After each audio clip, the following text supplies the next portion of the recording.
Hi, this is Dr. Jenny Mitchell, and this is a short demonstration on setting up the Kruskal Wallis test in SPSS version 27.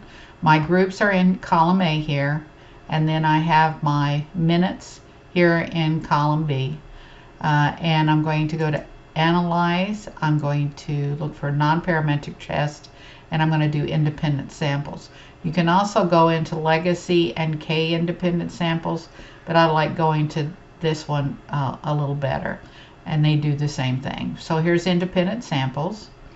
In our objective, we're going to customize objective. We could just click run and it would try to find the best fit for this data, but we know what we want, so we're not going to click run yet. We're going to customize the analysis.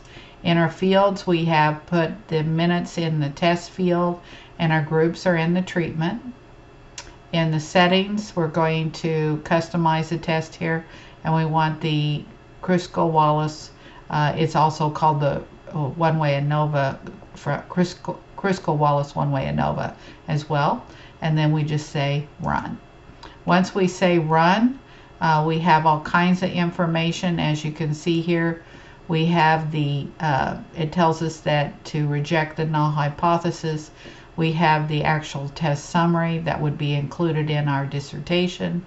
As you can see there, you're also going to see it's done a box plot for us. If we wanted to use some visuals in our dissertation, here's another possibility. And that is a demonstration of the Kruskal Wallis. Thanks for listening.